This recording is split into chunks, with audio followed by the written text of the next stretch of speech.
मैं एक सरकारी स्कूल में मास्टर हूं और एक बार एक कवि सम्मेलन से वापस आ रहे थे तो विकास भी मेरे साथ था। मैंने कहा भाई मेरे स्कूल का भी समय हो गया है, रात को हमारे कवि सम्मेलन होते हैं अक्सर, तो एक काम करता हूं मैं स्कूल में अटेंडेंस लगाता हुआ चल ले रहा हूं। कह रहा चलो ठीक है भैया मैं भी आपके स्कूल चल रहा हूं। हम दोनों स्कूल में चले गए। अभी ये सीधे 8वीं क्लास में पहुंचा और भाई साहब आपने इसे सुनाइए, आपके यहाँ तो अक्सर आता रहता है, तो इसके सवाल बड़े उल्टे सीधे होते हैं। अब आप कहोगे ऐसे कैसे, मान ले मैं बताता हूं भैया इसने क्या सवाल पूछा। ये क्लास में गया और इसने इसके सवाल भाई साहब बच्चे छोड़ो मास्टरों को भी समझ आ जाए तो बहुत बड़ी बात है। अब इसने सवाल क्या किया, इसने सवाल किया कि बच्चों बताओ एक हवाई जहाज दिल्ली से उड़ा मुंबई के लिए और उसे दिल्ली से मुंबई तक पहुंचने में अगर 2 घंटे लगते हैं तो बताओ मेरी उम्र कितनी है। अब भाई साहब बच्चे तो एकदम, उन्हें कुछ समझ ही नहीं आया। इसने फिर से भैया रिपीट किया सवाल, बोला बताओ एक हवाई जहाज दिल्ली से मुंबई के लिए उड़ा और उसे दिल्ली से मुंबई तक पहुंचने में 2 घंटे लगे तो बताओ मेरी उम्र कितनी है। भाई साहब पीछे से एक लड़के, जैसे भाई ने हाथ ऊपर करा, एक लड़के ने ऐसे ही हाथ ऊपर कर दिया, बोले सर मैं बताऊंगा। इसने कहा बड़ी अच्छी बात है यार, तुम्हें इतना कठिन सवाल मैंने पूछा इसका जवाब दोगे। इसने खड़ा किया, जैसे ये भाई था ऐसे ही पीछे से खड़ा हो गया वो, बोला सर आपकी उम्र है 30 साल। अब ये एकदम चौंक गया, कह रहा भाई उम्र तो मेरी 30 साल ही है, लेकिन तेरी क्या कैलकुलेशन है, क्या मेथड है, तूने पता कैसे किया कि मेरी उम्र 30 साल है। अब लड़का खड़ा हुआ, भैया सरकारी स्कूल का लड़का था, उसने बिल्कुल खुले दिल से जवाब दिया, बोला सर ना तो मेरी कोई कैलकुलेशन है ना मेरा कोई मेथड है, बस है इतना कि मेरे घर में मेरा एक छोटा भाई है जिसकी उम्र 15 साल है और वो आधा पागल है। तो अगर बात आप तक पहुंच गई हो तो एक बार दोनों हाथ खोल के जोरदार तालियां बजाइएगा। और वो वाले तालियां जरूर बजा देना जो पहले नारे लगा रहे थे, विकास भैया जिंदाबाद। नहीं, ऐसे लड़के बुला बुला के बिठाए जाते हैं। इनके आई कार्ड जरूर चेक कर लेना बाद में। लेकिन मैं आप तक पहुंचना चाहता हूं, 4 पंक्तियां देखिएगा। स्वागत भैया। अमित भैया, मैं सीधे सीधे 4 पंक्तियों में अपना परिचय आप तक पहुंचाना चाहता हूं। मुझे सुनने का क्या तरीका है, तैयार हो जाइएगा। कि मेरी बात ध्यान से न सुनी यदि आपने तो हंसी खुशी दोनों मुंह मोड़ चली जाएंगी। वाह। कि मेरी बात ध्यान से न सुनी यदि आपने तो हंसी खुशी दोनों मुंह मोड़ चली जाएंगी। और कितना भी रोकने का करिए प्रयास किंतु कसमों व वायदों को तोड़ चली जाएंगी। और पहले ही बता रहा हूं बाद में ना कहिएगा कि पहले ही बता रहा हूं बाद में ना कहिएगा, नाता किसी दूसरे से जोड़ चली जाएंगी। और कविता पे मेरी कि कविता पे मेरी ना बजाई ताली आपने तो प्रेमिका बबी भी दोनों छोड़ चली जाएंगी। कविता पे मेरी। वाह भैया वाह, बहुत बहुत धन्यवाद।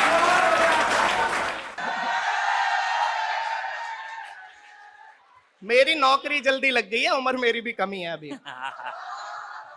मैं 4 पंक्तियां आप तक पहुंचाना चाहता हूं और बताना चाहता हूं 4 पंक्तियों में कि जो लड़कियां कॉलेज में एडमिशन लेती हैं, चेयरमैन सर बैठे हैं, ये तो पता नहीं कितनी लड़कियों को ऐसे बदलते हुए देख चुके होंगे।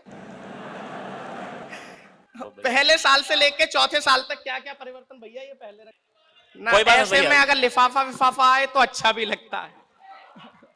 लेकिन मैं आप तक पहुंचना चाहता हूं। स्वागत भैया।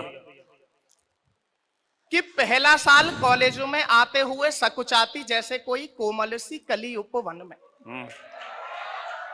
कि पहला साल कॉलेजों में आते हुए सकुचाती। गला मेरा भैया बहुत अच्छा नहीं है, कुशल भाई अभी आएंगे, इनका बड़ा शानदार और मधुर गला है, आप इन्हें सुनना। स्वागत भैया। मेरा तो जैसा भी फटा बांस है इसी से काम चला लो। कि पहला साल कॉलेजों में आते हुए सकुचाती जैसे कोई कोमल सी कली उपवन में, दूजा साल लगा थोड़ा खिलती खिलाती गई, कि दूजा साल लगा थोड़ा खिलती खिलाती गई, जैसे कोई हिरनी विचरती हो वन में। और तीजा साल लगते ही नैनों से मिले ही नैन, कि तीजा साल लगते ही नैनों से मिले ही नैन, आग सी लगी है अब तन में बदन में। और चौथा साल 8-10 लड़कों को लेके डूबी, सारे लड़के लगे हैं तब से भजन में। वाह भैया वाह। जिस तेवर के लिए स्वदेश यादव को जाना जाता है, जिस तेवर के लिए स्वदेश यादव को पूरे हिंदुस्तान भर में स्नेह मिलता है, प्यार मिलता है, आपका आशीर्वाद मिलता है, वहां तक पहुंचने की कोशिश करता हूं। और 4 पंक्तियां आपके बीच में सौंपता हूं और देखना चाहूंगा कितनी देर आप लोग मुझे यहां पर सुन पाएंगे। बताइएगा कितनी देर सुनना चाहते हैं। पंक्तियां आपके बीच में निवेदित करता हूं। कहा जाता है आज का युवा अपने संस्कारों को भूलता जा रहा है। मंच पर भी काफी तादाद में युवा बैठे हुए हैं और मेरे सामने भी मेरे कुछ भाई बैठे हुए हैं। तब कहना चाहता हूं, कहा जाता है आज के समय का युवा अपने संस्कारों को भूलता जा रहा है, मां भारती के प्रति अपने कर्तव्यों को भूलता जा रहा है, देश के प्रति अपने कर्तव्यों को भूलता जा रहा है। तब आपका छोटा भाई स्वदेश यादव ये कहने की हिम्मत करता है कि जब भी जरूरत मेरे देश की सरहदों को खून की होती है, जब भी जरूरत मां भारती को खून की होती है, तो मेरे देश के ये युवा ही होते हैं जो अपने रक्त की अंतिम बूंद तक दुश्मन की गोलियों का सामना करते हैं, लेकिन कभी पीछे मुड़कर नहीं देखते। तब पंक्तियां निवेदित करता हूं और देखना चाहता हूं कि कितनी देर तक आप लोग सुन पाएंगे। कि अगर परखोगे तो कुंदन सा ही ईमान निकलेगा, कि अगर परखोगे तो कुंदन सा ही ईमान निकलेगा, हृदय में कुछ बड़ा करने का भी अरमान निकलेगा।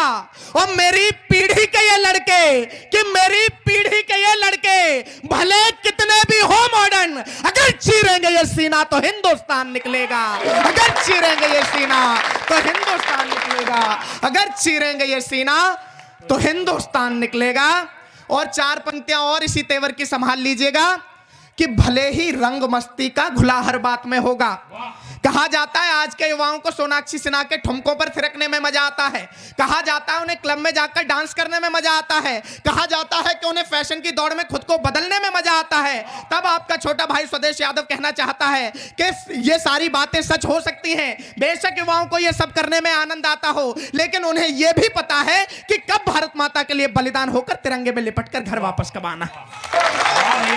तब पंक्तियां निवेदित करने की कोशिश करता हूं, आप लोगों का अतिरिक्त समर्थन मिले कि भले ही रंग मस्ती का घुला हर बात में होगा, कि भले ही रंग मस्ती का घुला हर बात में होगा, जवानी की खुमारी का नशा भी साथ में होगा, जवानी की खुमारी का नशा भी साथ में होगा, मगर जब बात होगी देश हित कुछ कर दिखाने की, मगर जब बात होगी देश हित कुछ कर दिखाने की, कफन सर पर वतन दिल में तिरंगा हाथ में होगा, कफन सर पर वतन दिल में तिरंगा हाथ में होगा। बहुत बहुत धन्यवाद, बहुत मन से सुन रहे हैं। जो हाथ अभी खामोश रह गए, मैं आशा करता हूं अगली पंक्तियों पर उन हाथों को भी खोल पाऊंगा। आपके हाथों को खोलता हूं, चुनौती देता हूं, अपनी तालियों को रोक कर दिखाइएगा।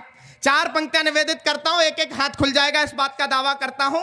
बताना चाहता हूं कैसे लोगों की आवश्यकता है आज देश को, कैसे युवाओं की आवश्यकता है आज देश को, कि आजादी की चिनगारी सुलगाने वाली सुनो दयानंद जैसी जिंदगानी हमें चाहिए, कि आजादी की चिनगारी सुलगाने वाली सुनो दयानंद जैसी जिंदगानी हमें चाहिए। और निज रक्त से तिलक मातु भारती का किया अशफाक जैसे बलिदानी हमें चाहिए, कि निज रक्त से तिलक मातु भारती का किया अशफाक जैसे बलिदानी हमें चाहिए। और सलमान खान जैसे हीरो नहीं चाहिए जी, कि सलमान खान जैसे हीरो नहीं चाहिए जी, और ना ही शीला की जवानी हमें चाहिए। शेखर सुभाष जैसे लाल होने चाहिए, वाह बेटियों में झांसी वाली रानी हमें चाहिए। शेखर सुभाष जैसे लाल होने चाहिए, वाह बेटियों में झांसी वाली रानी हमें चाहिए। बहुत बहुत धन्यवाद भाई। और 4 पंक्तियां दद्दू, आशीर्वाद आपका। 4 पंक्तियां और संभाल लीजिएगा। मेरी बहनें बैठी हुई हैं पीछे, आपसे जोड़ने की कोशिश करता हूं। गांव का परिवेश है, लेकिन ये पढ़ा लिखा गांव है। बेटियों को पढ़ाया भी जाता है, आगे बढ़ाया भी जाता है, लेकिन अभी भी काफी पिछड़ापन है। उसके बावजूद बेटियां कहां कहां तक पहुंची, बताने की कोशिश करता हूं। भले ही बेटियों की तादाद कम है, लेकिन आपकी तालियों की तादाद कम नहीं होनी चाहिए। इस उम्मीद के साथ पंक्तियां रखता हूं कि बेटियों पे प्रतिबंध चाहे जितने लगे हों, कि बेटियों पे प्रतिबंध चाहे जितने लगे हों, नव स्वप्न फिर भी सजाती रही बेटियां। कि बेटियों पे प्रतिबंध चाहे जितने लगे हों, नव स्वप्न फिर भी सजाती रही बेटियां। और खेल का मैदान या कि राजनीति का हो क्षेत्र, नए कीर्तिमान भी बनाती रही बेटियां। और बेटियों ने युद्ध से भी हाथ नहीं खींचे कभी, कि बेटियों ने युद्ध से भी हाथ नहीं खींचे कभी। राष्ट्र स्वाभिमान को बढ़ाती रही बेटियां, और बेटियां ही झलकारी और हाड़ा रानी बनी, निज शीश काट के चढ़ाती रही बेटियां। बेटियां ही झलकारी और हाड़ा रानी बनी, निज शीश काट के चढ़ाती रही बेटियां। कि बेटियां ही झलकारी और हाड़ा रानी बनी, निज शीश काट के चढ़ाती रही बेटियां। और एक टिप्पणी आपके बीच में यहां पर करना चाहता हूं। आप सभी लोगों ने सुना होगा, एक आवाज आई, देश से एक आवाज उठी कि जो हमारे देश में जो सेना में लोग होते हैं वो बलात्कारी होते हैं, वो हमारी बहन बेटियों का बलात्कार करते हैं जबरदस्ती। मैं नाम इसलिए नहीं लेना चाहता क्योंकि अगर नाम लूंगा तो आप लोग समझ जाएंगे कि मैं कन्हैया कुमार की बात कर रहा हूं। मैं आप तक बात पहुंचाना चाहता हूं। उसने जब देश की सेना पर लांछन लगाए तो जो क्रोध, जो आक्रोश मेरे दिल में उठा, उसे मैंने शब्दों में, कविता में तब्दील करने की कोशिश की। हो सकता है कि इस छंद में कहीं मैंने कुछ ऐसे शब्दों का प्रयोग कर लिया हो, आदरणीय दद्दू बैठे हुए हैं मंच पर, जिन शब्दों का प्रयोग किया जाना कविता में सही नहीं लगता, जो साहित्य की भाषा नहीं है। लेकिन इसके बावजूद यहां पर बैठे हुए प्रत्येक व्यक्ति को अगर यह लगे कि ऐसे व्यक्ति के लिए सिर्फ और सिर्फ इसी शब्द का प्रयोग किया जाना अत्यंत आवश्यक था, तो फिर जैसी तालियां अब तक इस कवि सम्मेलन में नहीं बजी, दोनों हाथ उठाकर ऐसी तालियां बजती हुई देखना चाहता हूं। पंक्तियां निवेदित करता हूं, जवाब देने की कोशिश की। जवाब अच्छा लगे तो बताइएगा। कि लड़ने झगड़ने का शौक हमें भी नहीं है, कि लड़ने झगड़ने का शौक हमें भी नहीं है, नफरतों की खाई प्यार से भी पाट देंगे हम। कि लड़ने झगड़ने का शौक हमें भी नहीं है, नफरतों की खाई प्यार से भी पाट देंगे हम, मगर न समझौता स्वाभिमान से करेंगे। कि मगर न समझौता स्वाभिमान से करेंगे, देशद्रोहियों को नहीं ठाट बाट देंगे हम, मगर न समझौता स्वाभिमान से करेंगे, देशद्रोहियों को नहीं ठाट बाट देंगे हम। और अब भी सुधर जाओ, कि अब भी सुधर जाओ, तुम्हें समझा रहा हूं, वरना ये बड़बोली जीभ काट देंगे हम। और अब के जो घात किया, अब के जो घात किया, सैनिकों की शान पे तो बोटी बोटी तेरी कुत्तों में बांट देंगे हम। अब के जो घात किया, सैनिकों की शान पे तो बोटी बोटी तेरी कुत्तों में बांट देंगे हम। और जिन लोगों को यह ना पता हो कि सैनिक क्या करते हैं, तो उनके लिए एक छोटी सी घटना बता देना चाहता हूं।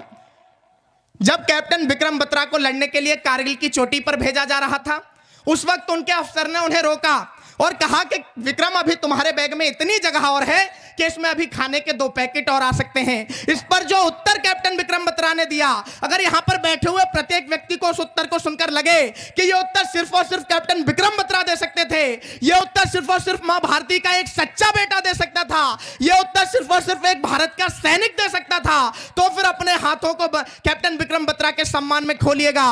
कैप्टन विक्रम बत्रा ने कहा कि सर, अगर अभी मेरे बैग में इतनी जगह और है कि इसमें अभी खाने के 2 पैकेट और आ सकते हैं, तो मेरे बैग में खाने के 2 पैकेट मत रखिएगा, बल्कि उतनी ही जगह में उतनी गोलियां भर देना जिससे मैं कुछ और दुश्मनों को मारने के बाद वापस लौट। लेकिन उसके बावजूद जब प्रश्न चिन्ह उठाए जाने लगे तो आपके छोटे भाई स्वदेश यादव को जवाब देना पड़ता है।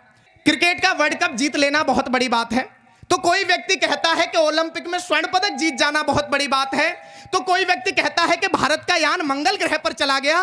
भैया इसमें कुछ थोड़ी गड़बड़ हो रही है। तो कोई व्यक्ति कहता है कि भारत का यान मंगल ग्रह पर चला गया, यह बहुत बड़ी बात है।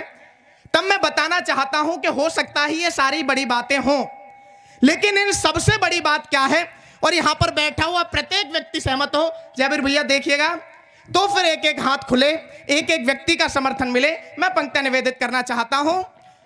क्या है बड़ी बात कि असहाय जीव को ना मारना है बड़ी बात, कि असहाय जीव को ना मारना है बड़ी बात, पाल के उसी को दिखलाना बड़ी बात है। कि असहाय जीव को ना मारना है बड़ी बात, पाल के उसी को दिखलाना बड़ी बात है। और गीदड़ों को धमकाना कोई बड़ी बात नहीं, सिंह के समक्ष तन जाना बड़ी बात है। कि गीदड़ों को धमकाना कोई बड़ी बात नहीं, सिंह के समक्ष तन जाना बड़ी बात है। और चैनलों पे बैठ चिल्लाना बड़ी बात नहीं, देश हित खुद को मिटाना बड़ी बात है। और बड़ी बड़ी बातों का बनाना बड़ी बात नहीं, भारती पे शीश को चढ़ाना बड़ी बात है। बड़ी बड़ी बातों का बनाना बड़ी बात नहीं।